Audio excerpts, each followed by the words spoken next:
निरंजन जी अपने घर के बरामदे में बैठे अखबार पढ़ रहे थे। तभी उनकी पत्नी संतोष ने चाय देते हुए पूछा, आज आप अखबार ही पढ़ते रहोगे या कोई काम भी करोगे? निरंजन जी, हाँ हाँ, आज की छुट्टी पूरी। तुम्हारी बताओ क्या काम करना है? मैं वो सोच रही थी देवर जी के घर जाने की। क्या राकेश के घर? नहीं, मैं वहाँ नहीं जाऊँगा। तुम जानती नहीं, अपना हिस्सा मांगने के लिए उसने कितनी बेइज्जती की थी हमारी।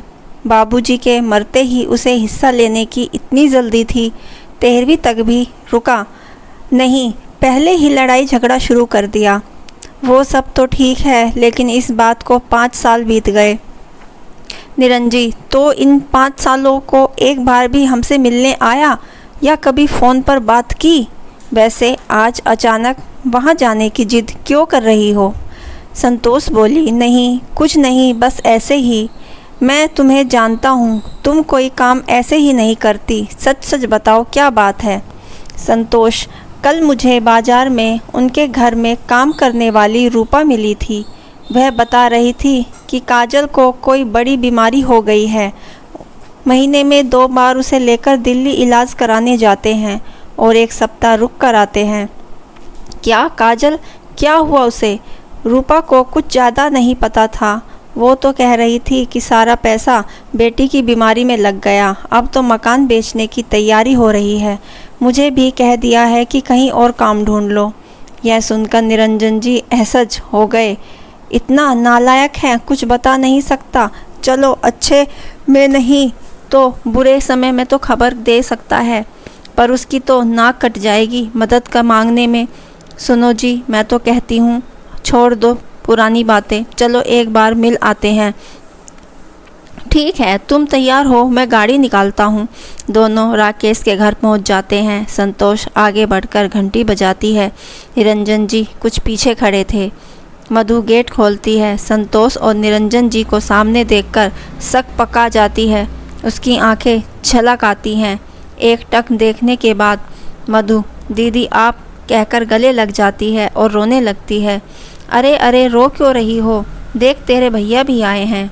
मधु अपने को संभालते हुए निरंजन जी के पैर छूती है। दोनों को अंदर लेकर आती है। अंदर आते ही दोनों दंग रह जाते हैं। घर का आधे से ज़्यादा सामान गायब था। ड्राइंग रूम में जहाँ शानदार सोफा पड़ा होता, वहाँ 2 प्लास्टिक की कुर्सियाँ पड़ी थी। दोनों बैठ जाते हैं। निरंजन जी कहते हैं, राकेश कहाँ है? मधु जी वो काम पर गए हैं, मैं अभी फ़ोन करती हूँ, आ जाएंगे। मधु जल्दी से दोनों के लिए पानी लाती है। किचन में जाकर चाय चढ़ा देती है। संतोष उसके पीछे पीछे किचन पहुँच जाती है। किचन का हाल देखकर उसे बहुत बुरा लगता है। बड़ा सा फ्रिज, माइक्रोवेव सब गायब था। संतोष, काजल कहाँ है? क्या हुआ है उसे? मैंने सुना है उसकी तबीयत ठीक नहीं है।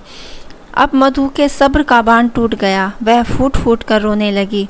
दीदी, काजल को कैंसर हो गया है। न जाने हमारे कौन से कर्मों की सज़ा हमें मिल रही है। दिल्ली से इलाज चल रहा है।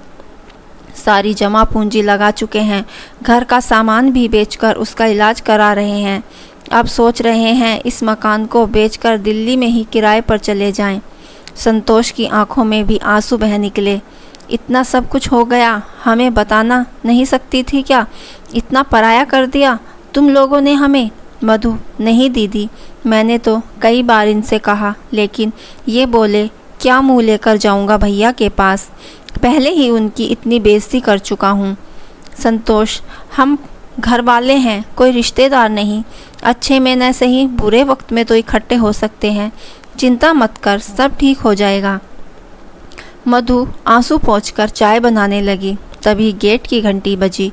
मधु ने गेट खोला। राकेश के अंदर आकर निरंजन जी के पैर छुए। उसे देखकर निरंजन जी अंदर तक हिल गए।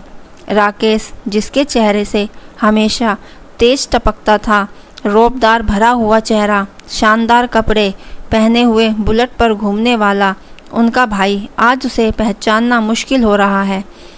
पीला पड़ा चेहरा, गाल अंदर धसे हुए, बालों में सफ़ेद छलकने लगती थी। निरंजन जी, ये क्या हाल बना रखा है? इतना कुछ हो गया, मुझे बता नहीं सकता था क्या? राकेश बिना कुछ बोले अपराधी की तरह सिर झुकाए खड़ा था। उसकी आंखें नम थी। संतोष, देवर जी, आपने तो हमें पराया कर दिया, ऐसी भी क्या नाराज़गी। राकेश ने भाभी के पैर छुए और बोला, नहीं भाभी, ऐसी बात नहीं, हिम्मत नहीं पड़ रही थी आप लोगों के सामने जाने की। जो मैंने आपके साथ किया, शायद उसी की सज़ा मिल रही है। नालायक हमेशा उल्टी बातें ही करता है। बचपन में तो हर बात भाई से शेयर करता था, आज क्या हो गया। राकेश फूट फूट कर रोने लगा और निरंजन जी गले लग गए। निरंजन जी भी आंखें नम हो गई। संतोष और मधु भी रोने लगी। निरंजन जी, चल कोई बात नहीं, ये बात बता, काजल कहाँ है। मधु, भैया अंदर के कमरे में दवा खाकर सो रही है, मैं अभी जगाती हूँ उसे। संतोष, नहीं, आराम करने दे उसे, वैसे डॉक्टर क्या कहते हैं। पता नहीं भाभी, लंबा इलाज चलेगा। निरंजन जी, चिंता मत कर, मैं देखता हूँ, तू उसकी सारी रिपोर्ट की कॉपी मुझे दे। संतोष, ये मकान बेचकर दिल्ली जाने की सोच रहे हैं। निरंजन जी, नहीं, मकान नहीं बिकेगा, मैं सब संभाल लूँगा, तेरा दिल्ली में रहने का इंतज़ाम भी हो जाएगा। राकेश, भैया मुझे माफ़ कर दीजिए, मैंने आपके साथ बहुत गलत किया। निरंजन जी, वो तो तू हमेशा करता है, बचपन में भी शरारत तू करता था और मार मुझे पड़ती थी। यह कहकर निरंजन जी हंसने लगे। निरंजन जी कहते हैं, अब भी मैं तुझे बचा लूँगा। तभी मधु चाय ले आई, सबने मिलकर चाय पी। भाभी, काजल उठ गई है। चारों काजल के कमरे में पहुंच जाते हैं। सामने पलंग पर कमज़ोर सी लड़की, आंखों में गड्ढे, मुरझाया चेहरा, एकटक सबको देख रही थी। अपनी बड़ी मम्मी को भूल गई क्या बेटा। काजल को संतोष ने गले लगा लिया। निरंजन जी, मेरा शेर बच्चा कैसे बकरी बन गया। ताया जी के साथ रहता था तो कभी बकरी नहीं बनता। तेरा बाप तुझे खाने को नहीं देता क्या। काजल कहती है, आप मुझे मिलने नहीं आए, आपकी चॉकलेट नहीं मिली, इसलिए कमज़ोर हो गई। निरंजन जी कहते हैं, तू ठीक हो जा, फिर तुझे हम अपने घर ले जाएंगे। सबसे मिलकर दोनों घर की ओर चल दिए। घर पहुंचकर निरंजन जी गहरी चिंता में डूब गए। निरंजन जी काजल की रिपोर्ट लेकर अपने डॉक्टर से बात करते हैं। वह उन्हें एक स्पेशलिस्ट से मिलवाता है। एक सप्ताह बाद वे दोनों राकेश के घर पहुंच जाते हैं। निरंजन जी, सुन, मैंने सारा इंतज़ाम कर दिया है। काजल का इलाज दिल्ली के सबसे बड़े अस्पताल में होगा। भगवान ने चाहा तो जल्दी ही वह ठीक हो जाएगी। सरकारी अस्पताल के भरोसे कुछ नहीं हो पाएगा। राकेश कहता है, लेकिन भैया उसमें तो बहुत खर्च आएगा। निरंजन जी एक बैग उसके आगे सरका देते हैं। निरंजन जी कहते हैं, ये 50 लाख हैं, मैंने गांव की ज़मीन बेच दी है। राकेश और मधु की आंखों से टप टप आंसू बह रहे थे। राकेश, भैया ये आपने क्या किया, मैं तो अपना हिस्सा पहले ही बेच चुका हूँ, अब आपने भी अपना हिस्सा बेच दिया। निरंजन जी, जब बात अपने बच्चों की हो तो सब कुछ फीका लगता है। तू जाने की तैयारी कर, मैंने वहाँ तेरे रहने का भी इंतज़ाम कर दिया है। ये 50 लाख अगर कम पड़े तो घबराना मत, मेरे कुछ सेविंग भी है। 6 महीने के इलाज के बाद काजल ठीक हो जाती है। आज काजल घर आ रही थी। निरंजन जी और संतोष ने पूरा घर फूलों से सजाया। काजल जैसे ही घर आई, उसका जोरदार स्वागत हुआ। राकेश और मधु जैसे ही घर के अंदर आए वे चौंक गए।